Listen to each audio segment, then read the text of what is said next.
दोस्तों नमस्कार। एक बार फिर से स्वागत है आपके अपने YouTube चैनल देव जी के ट्रिक्स में। तो दोस्तों हम यहाँ पर डेली की तरह हिंदी का फुल टेस्ट लगाएंगे, जहाँ पर प्रश्नों की संख्या आज रखी गई है आपकी 60। ठीक है ना। कभी 50 भी होती है, कभी 100 भी होती है, कभी 60 भी होती है, कभी 80 भी होती है। ठीक है ना। लेकिन क्लास आपकी डेली होती है। ठीक है। तो चलते स्टार्ट करते हैं। सभी को राधे राधे, सभी को गुड इवनिंग, सभी को नमस्कार 151 नंबर से।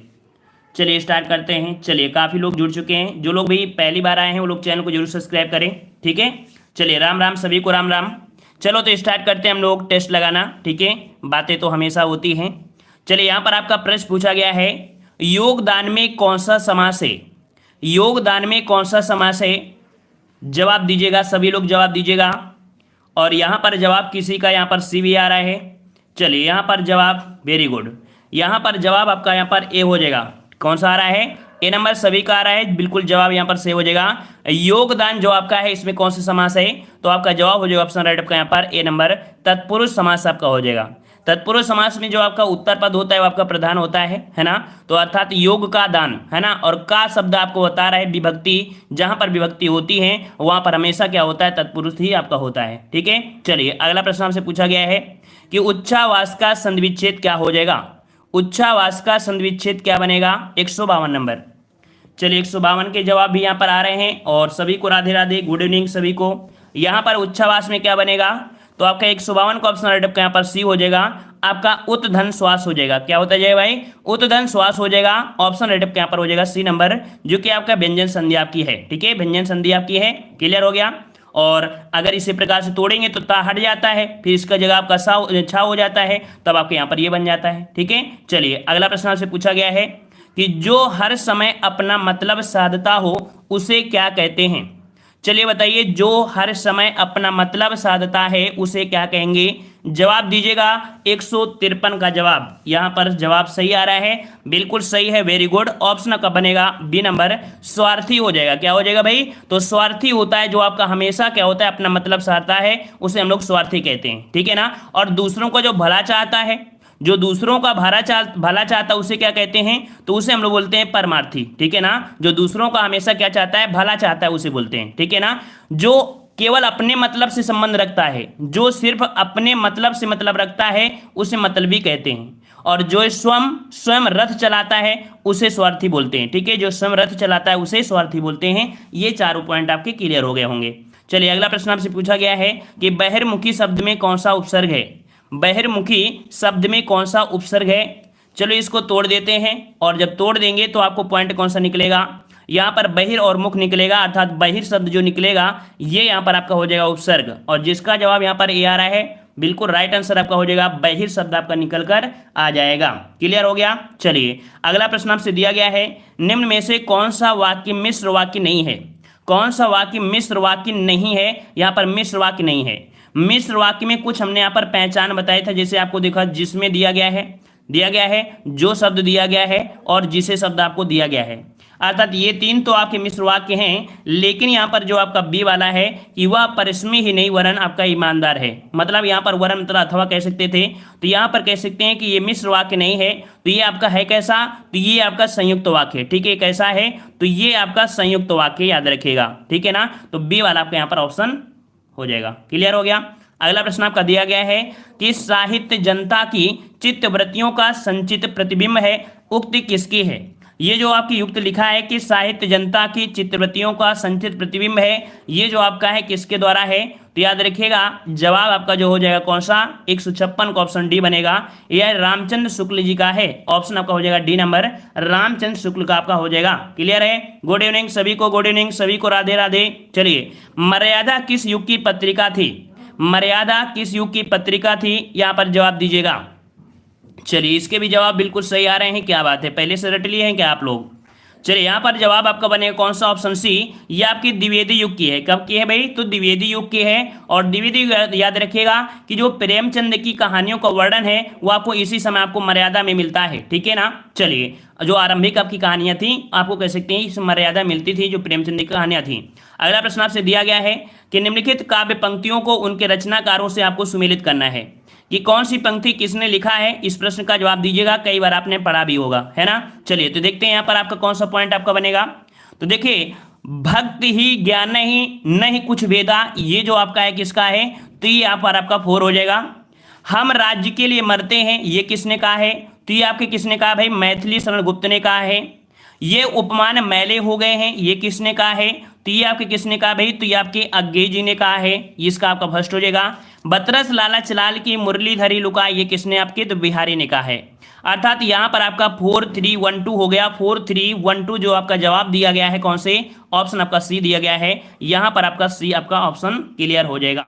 चलिए कह रहा है आपसे यहाँ पर प्रश्न संख्या आपका 159 से 160 दिया गया है।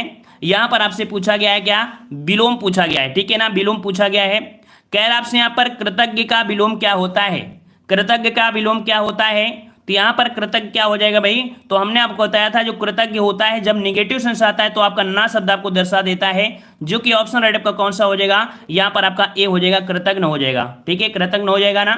चलिए अगले प्रश्न आपसे पूछा गया है, संकीर्ण शब्द का बताना है, संकीर्ण का विलोम क्या बनेगा, संकीर्ण का विलोम क्या बनेगा, जवाब दीजिएगा। तो 160 का ऑप्शन राइट आपका जवाब आपका सी हो जाएगा। संकीर्ण का होता है विकीर्ण, क्या होता है भाई, संकीर्ण का होता है विकीर्ण होता है, ऑप्शन कौन सा हो जाएगा आपका, सी आपका सही हो जाएगा। क्लियर हो गया। अगला प्रश्न आपका पूछा गया है कि प्रश्न संख्या 61 से 62 आपको दिया गया है। यहां पर आपसे पूछा गया है पर्यायवाची, है ना, पर्यायवाची पूछा गया है। तो देखो आपको दिया गया मृगधर, है ना, मृगधर दिया है, तो आपको पता है कि मृगधर किसका होता है, तो मृगधर किसका होता है, सिंह को लगाओगे या चंद्रमा को लगाओगे या शिव को लगाओगे या मयूर को लगाओगे। मृगधर जो आपका पर्यायवाची होती है चंद्रमा की होती है, किसकी होती है भाई, तो याद रखिए ये आपकी होती है चंद्रमा की पर्यायवाची होती है। चंद्रमा के पर्यायवाची में आपको सस भी हमेशा आपको देखने को मिलता है, सस भी आपको बहुत पूछा जाता है, और आपका सुधांशु भी आपका पूछा जाता है, सुधांशु। ठीक है, तो इस प्रकार से आपके इसके हो जाते हैं, ठीक है ना। और फूल के जैसे आपका यहाँ पर चंद्रमा, आपका यहाँ पर कौन जवाब हो जाएगा, बी हो जाएगा चंद्रमा। ठीक है, अगले प्रश्न को आते हैं। प्रश्न आपसे अगला पूछा गया है, कह रहा है पराग का पर्यायवाची बताना है। पराग का पर्यायवाची क्या हो जाएगा, पराग का पर्यायवाची क्या बनेगा, तो पराग का पर्यायवाची यहाँ पर आपका हो जाएगा भाई, ऑप्शन राइट आपका यहाँ पर भारती है, फूल है, सुकुमार है, ऑप्शन आपका सी यहाँ पर सुगंध हो जाएगा। ठीक है, क्या बनेगा, तो पराग का पर्यायवाची आपका क्या होता है, सुगंध होता है। सुगंध के साथ साथ आपने यहाँ पर खुशबू भी देखा है ना, खुशबू भी होता है, इसी का पर्यायवाची आपका खुशबू भी होता है, साथ में आपको महक भी होता है, महक भी होता है, और आपके यहाँ पर सुवास भी होता है, सुवास। ठीक है, सुवास भी इसी का पर्यायवाची होता है। ठीक है, चलिए अगला प्रश्न आपका दिया गया है कि प्रश्न संख्या 163 से आपका 65 दिया गया है। यहां पर आपको दिया गया है, कह रहा है आपके चार आपके अर्थ दिए गए हैं, सर्वाधिक उपयुक्त आपको बताना है। यहां पर दिया है गयंद का मतलब क्या होता है, गयंद का अर्थ क्या होता है, गयंद का अर्थ, तो गयंद का आपका जो अर्थ होता है वो आपका होता है क्या, बड़ा हाथी होता है। जवाब यहाँ पर डी हो जाएगा, बड़ा हाथी हो जाएगा। ठीक है ना। राधे राधे सभी को, राधे राधे सभी को, गुड इवनिंग सभी को, नमस्कार। चलिए कर आपसे मूढ़ चेता मतलब क्या होता है, मूढ़ चेता का अर्थ क्या बनता है, मूढ़ चेता का अर्थ क्या बनता है, तो जवाब क्या बनेगा, तो मतलब आपका होता है मूर्ख। ठीक है, क्या होता है, मूर्ख होता है, ऑप्शन सी बनेगा, मूर्ख हो जाएगा। ठीक है, अगला प्रश्न आपसे पूछा गया है, प्रायोगिक का अर्थ क्या होता है, प्रायोगिक का अर्थ क्या बनेगा इनमें से, प्रायोगिक। तो 165 वाले में पहला पॉइंट दिया है कि जिसका प्रयोग कई वस्तुओं के योग के लिए किया जाए, नहीं, इसका होता है जिसका पहले से प्रयोग किया जा चुका हो उसे हम लोग बोलते हैं प्रायोगिक। ठीक है, क्या बोलते हैं, प्रायोगिक बोलते हैं जिसका प्रयोग पहले से किया जा चुका हो, ऑप्शन आपका बी हो जाएगा। अगला प्रश्न आपका दिया है, खिली हुई हवा आई फिरकी सी आई चली गई। यहां पर अलंकार पूछा गया है, तो यहां पर देखो अलंकार हमने सा सा सम सरित ऐसे कुछ वर्णों को भी बताया था, और जब आप कह सकते हैं कि एक समानता के हिसाब से दर्शाते हैं तो वहां पर आपका कौन सा होता है, तो यहां पर आपका हो जाएगा उपमा अलंकार। ठीक है, उपमा अलंकार हो जाएगा, इसका जवाब आपका उपमा अलंकार हो जाएगा। ठीक है, और अगले प्रश्न को आते हैं। प्रश्न आपसे अगला है कि पापी मनुज भी आज मुख से राम नाम निकालते हैं। इस काव्य पंक्ति में अलंकार पूछा गया है, कौन सा अलंकार है। एक तरफ आपको देखा गया है यहाँ पर पापी व्यक्ति की बात हो रहा है, दूसरा आपका राम नाम की बात हो रही है। अर्थात यहाँ पर कह सकते हैं कि देखो जब एक दूसरे क्या होते हैं, विरोध प्रदर्शित कर रहे हैं, क्या कर रहे हैं, एक दूसरे के विरोध प्रदर्शित कर रहे हैं, अर्थात आपका यहाँ पर विरोधाभास अलंकार हो जाएगा। ऑप्शन कौन सा हो जाएगा, यहाँ पर आपके 167 का ऑप्शन आपका हो जाएगा कौन सा, ए नंबर आपका हो जाएगा। अगला प्रश्न आपका है, शांत रस का स्थायी भाव क्या होता है। शांत रस का स्थायी भाव क्या बनता है, तो शांत रस का स्थायी भाव होता है निर्वेद। क्या बनता है भाई, निर्वेद होता है, ऑप्शन यहाँ पर आपका ये हो जाएगा, निर्वेद होता है। श्रृंगार रस का स्थायी भाव क्या होता है? तो आपका रति होता है। ठीक है, श्रृंगार रस का क्या होता है? तो आपका रति होता है। और विभत्स का होता है आपका कह सकते हैं जो आपकी कह सकते हैं जुगुप्सा होता है, जो कि ग्लानि। ठीक है, मतलब कह सकते हैं जुगुप्सा या कह सकते हैं घृणा होता है। ठीक है, अगला प्रश्न आपको यहाँ पर दिया गया है, जो कि प्रश्न संख्या आपको 169 से आपको 72 दिए हैं। यहाँ पर जो पहला पॉइंट अपनी जगह स्थिर रहेगा और 6 वाला भी स्थिर रहेगा। क्वेश्चन आपके बहुत है यहाँ पर है, कह सकते हैं कई पॉइंट है, एक समझ लीजिएगा, अदर आपको इसको स्किप कर देंगे, इसको एक को समझ लीजिएगा, जो हो सकता है नए लोग जुड़े हैं उनको बता दे रहे हैं। ठीक है ना, तो यहाँ पर देखिए आपका दिया गया है कौन सा, कह रहा आपसे कुल मिलाकर आत्मरक्षा, कुल मिलाकर आत्मरक्षा के मामले में महिला आयोग की रपट तथा पुलिस अधिकारियों की बातों से ये निष्कर्ष सामने आता है कि छात्राओं को आत्मरक्षा के लिए सुरक्षा के तरीकों में निपुण किया जाता है। यहाँ पर आपका सी वाला क्वेश्चन आपका हो जाएगा। ठीक है ना, सी वाला आपको इस प्रकार से भरा जाएगा। और इसी प्रकार के क्वेश्चन आपके दिए गए हैं 4-5। ठीक है, ये दिए गए हैं, इन क्वेश्चनों को आप आसानी से सॉल्व करिएगा। ठीक है ना, क्योंकि हर प्रकार से कोई क्वेश्चन आएगा, सेंटेंस बनाना आपका काम है, किस प्रकार से उनको सेंटेंस आपको बनाते हैं। ठीक है ना, अगला क्वेश्चन आपको गद्यांश आ चुका है 173 लेके 170 आपके गद्यांश है। गद्यांश भी बहुत ज्यादा कठिन नहीं है कि अगर आप इसे नहीं पढ़ेंगे तब भी आप जवाब दे सकते हैं। ठीक है ना, तो यहाँ पर देखते हैं कि गद्यांश के बाद जो आपके क्वेश्चन दिए गए हैं। चलिए, यहाँ पर आपका क्वेश्चन दिया गया है प्रश्न संख्या 78 से आपकी 81 क्वेश्चन आपके दिए गए हैं। यहाँ पर 4 वाक्य दिए गए हैं, जहाँ पर आपके 3 त्रुटिपूर्ण है और 1 त्रुटि आपका नहीं है। देखते हैं यहाँ पर आपका कौन सा हो जाएगा। यहाँ पर देखो 177 में कह रहा है गीतों की पुस्तक एक ला दीजिए। तो पहला पॉइंट तो आपको यहीं से गलत हो गया, ये पॉइंट तो आपका यहीं से गलत हो गया। दूसरा पॉइंट देखते हैं, दूसरा पॉइंट आपका दिया है कि गीतों की एक पुस्तक ला दीजिए, गीतों की एक पुस्तक ला दीजिए, क्या सही है? जो हमको लग रहा है कि बिल्कुल ये सही पॉइंट आपका दिया गया है, बी वाला आपका सही आपका यहाँ पर हो जाएगा। ठीक है, और यहाँ पर अदर आपके हैं, कह सकते हैं कि एक गीतों की एक गीत होता नहीं, एक गीत होता नहीं है। ठीक है ना, तो इस प्रकार से आपका बी यहाँ पर आपका पॉइंट सही है। अगला है मैं सारी रात भर जागता रहा। रात शब्द दिया है और भर शब्द दे दिया है, भर शब्द आपको दे दिया है, तो इनका यहाँ से कोई रिलेशन आपका बने नहींगा, है ना। तो यहाँ पर देखते हैं 1 अगले वाले में कौन सा, कि मैं पूरी रात आपको दे दिया है। तो यहाँ पर देखिए मैं सारी रात जागता रहा, यहाँ पर डी वाला ऑप्शन जो आपका है ये आपका क्लियर हो जाएगा। ठीक है ना, क्लियर हो गया, तो ये आपका यहाँ पर जवाब डी वाला आपका यहाँ पर जो है वो क्लियर हो जाएगा। अगला प्रश्न आपका दिया गया है, कह रहा है मैं जब तक मैं नहीं आऊं इस समय तक तुम पढ़ते रहना। तो जब केस यहाँ पर दिया है इस समय, तो भाई ये शब्द आपको दिया गया है, इसका यूज कर सकते हैं क्या? नहीं कर सकते हैं, कि जब तक मैं नहीं आऊं तब तक, है ना, तब तक, तो यहाँ पर इस शब्द को प्रयोग करना उचित नहीं था। दूसरा दिया जब तक मैं ना हूं तब तक तुम पढ़ते रहना, तो जवाब यहाँ पर बी वाला आपका जब और तब ये दोनों एक साथ में ही होते हैं, है ना। और यहाँ पर देखो जब दिया है फिर आपका यहाँ पर तब दिया है, ऐसा होता नहीं है ना, अर्थात कह सकते हैं बी वाला ऑप्शन आपका क्लियर हो जाएगा। ठीक है ना, चलिए अगला प्रश्न आपका दिया है कि यह काम मैं आसानी सहित कर सकता हूं। तो यह काम आसानी सहित कर सकता हूं, क्या? ये नहीं होगा, यह काम मैं आसानी से कर सकता हूं। देखिए बी वाला, यह काम मैं आसानी से कर सकता हूं, यहां पर आपका बी वाला आपका जो है वो आपको सही लग रहा होगा, लग रहा है ना, क्योंकि अदर आपको दिया है आसानी पूर्वक, यहां पर आपका अदर अर्थात आपका बी वाला आपका यहाँ पर जो है वो आपका सही हो जाएगा। ठीक है, अगले प्रश्न को आते हैं। प्रश्न संख्या आपको दिया है, यहाँ पर आपको खाली स्थान भरना है। खाली स्थान में आपको दिया गया है कि गांधी जी का अर्थशास्त्र धर्म और किस पर आधारित है।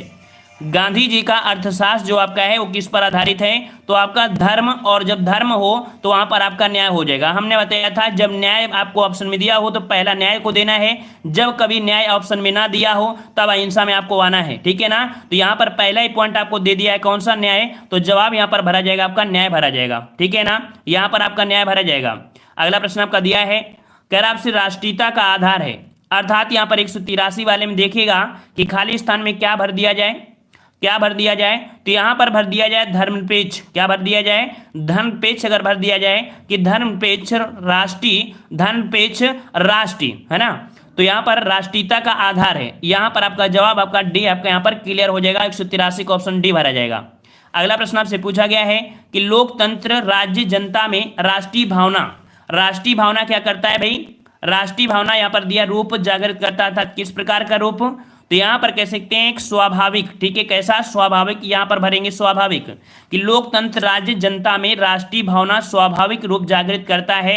जवाब यहाँ पर आपका भरा जाएगा कौन सा? आपका डी हो जाएगा। अगला प्रश्न आपका दिया गया है कि विकास के लिए आर्थिक आवश्यक होती है, विकास के लिए आर्थिक आवश्यकता होती है, किसकी आवश्यकता होती है? तो ये होती है आत्मनिर्भरता की। अगर आपके अंदर आत्मनिर्भरता नहीं है तो विकास आपका नहीं हो सकता है। इस कारण विकास के लिए आर्थिक आत्मनिर्भरता आवश्यकता होती है, ठीक है, आवश्यक होती है। ऑप्शन का यहाँ पर बी आपका भरा जाएगा, ठीक है। अगला प्रश्न आपका दिया है, हाँ जो लोग पहली बार आए भाई चैनल को जरूर सब्सक्राइब करिएगा, ठीक है ना, और जिसे पसंद आ रहा है वो लोग वीडियो को लाइक जरूर करेंगे, ठीक है। चलिए, कह रहा है निम्न में से कौन सा व्यंजन पार्श्विक है। पार्श्विक आपसे पूछा गया है 186 नंबर में। तो पार्श्विक आपका क्या हो जाएगा, इसके उच्चारण में क्या होता है, हवा जो होती है वो जीभ के बगल से निकल जाती है। इसके उच्चारण में जीभ जो आपकी होती है उससे बगल से हवा निकल जाती है। और यहां पर आप देख सकते हैं जब आप बोलेंगे किसको, आप बोलेंगे ला को, ला को जब बोलेंगे तो जीभ आपके पीछे को फोल्ड भी हो जाएगी, है ना। तो जवाब कहां पर जाएगा, ऑप्शन बी ला हो जाएगा। क्लियर है। अगला प्रश्न आपसे पूछा गया है, उन्मेघ किस प्रकार का शब्द है। उन्मेघ किस प्रकार का शब्द है, यहां पर जवाब दीजिएगा। उन्मेघ आपका क्या हो जाएगा। चलिए, बहुत बहुत धन्यवाद जिन लोगों ने लाइक किया है। जो लोग पहली बार हैं वो लोग चैनल को जरूर सब्सक्राइब करिएगा। चलिए, उन्मेघ किस प्रकार का है, तो उन्मेघ दिया है तो यहाँ पर 187 का जवाब हो जाएगा ए नंबर। ये आपका तद्भव शब्द यहाँ पर है, ठीक है। कैसा है, तो आपका उन्मेष होता है, यहाँ पर दिया उन्मेघ, तो आपका जवाब यहाँ पर ये तद्भव हो जाएगा, ठीक है ना, तद्भव शब्द हो जाएगा। अगला दिया है, किस बोली में ने परसर लगाया जाता है।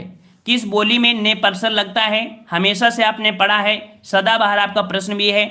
ने शब्द जो आपको मिलता है किस बोली में, तो आपका जवाब कहां पर हो जाएगा, ऑप्शन बी, ये आपके होता है खड़ी बोली में। किस पर होता है भाई, तो आपकी खड़ी बोली में होता है, जैसे मैंने, तूने, तूने ऐसे होते हैं ना, ऐसे शब्द आपके प्रयोग होते हैं। अगला प्रश्न आपसे पूछा गया है कि भारतवर्ष के लिए हिंदी भाषा का नाम सबसे पहले किसने सुझाया था। भारतवर्ष के लिए हिंदी भाषा का नाम सबसे पहले जो सुझाया था, किसने सुझाया था। यहाँ पर 189 का जवाब देना है और जवाब भी यहाँ पर आ रहे हैं, वेरी गुड। ऑप्शन राइटअप का यहाँ पर आपका हो जाएगा ऑप्शन सी, ये थे आपके राजा राम मोहन राय। कौन थे भाई, तो आपके राजा राम मोहन राय थे। ऑप्शन राइटअप का यहाँ पर सी सही हो जाएगा। अगला प्रश्न आपसे पूछा गया है, देव जो महान है या किस समास का उदाहरण है। देव जो महान है, हमने आपको बताया था जब भी कभी आपका है जो शब्द हो, क्या हो, है जो शब्द हो, या कह सकते हैं के समान शब्द हो, के समान शब्द हो, या आपको कह सकते हैं कि आपका महाशब्द भी होता है, साथ में आपको कह सकते हैं कि आपका रूपी शब्द होते हैं। ऐसे शब्दों का वर्णन आपको हमेशा कर्मधारय समास में ही मिलता है। जवाब जो आपका हो जाएगा कौन सा हो जाएगा, तो यहाँ पर 190 का ऑप्शन राइट आपका सही जवाब हो जाएगा आपका ये नंबर, ये आपके कर्मधारय समास का है, ठीक है। अगले प्रश्न को आते हैं। प्रश्न आपसे अगला है, संपन्नता का विलोम शब्द क्या बनता है। संपन्न है, एक तरफ आपका संपन्न है तो दूसरी तरफ आपका विपन्न होना चाहिए था, है ना, क्या होना चाहिए, विपन्न होना चाहिए। मतलब संपन्नता और विपन्नता, विपन्नता का ही देखा जाए तो एक आपके यहाँ पर आपका कौन सा है, तो आपके यहाँ पर निर्धनता, मतलब वही तो बात है ना, संपन्नता का विलोम क्या हो जाएगा, निर्धनता हो जाएगा। तो ऑप्शन आपका यहाँ पर बी हो जाएगा, निर्धनता। अगला प्रश्न आपका दिया गया है, निम्न में से कौन सा अज्ञानी का पर्याय नहीं है। अज्ञानी दिया गया है भाई, अज्ञानी, तो अज्ञानी में यहाँ पर हम लोग क्या क्या कैसे कहते हैं, यहाँ पर हम लोग कह सकते हैं अज्ञानी मतलब अज्ञ होता है, मूर्ख भी होता है और अनभिज्ञ होता है, मतलब कोई प्रकार का पढ़ा लिखा नहीं है। इसका मतलब कह सकते हैं भिज्ञ, मतलब आपको जिसको ज्ञान होता है ना, पढ़ा लिखा होता है, भिज्ञ कहते हैं। तो इसमें से कह सकते हैं कौन सा ऑप्शन हो जाएगा आपका, बी हो जाएगा। क्लियर हो गया। अगला प्रश्न आपका दिया गया है कि जैसा काम वैसा दाम में जैसा किस व्याकरण कोटि का है। यहाँ पर दिया गया है जैसा काम वैसा दाम, यहाँ पर जैसा किस प्रकार का है।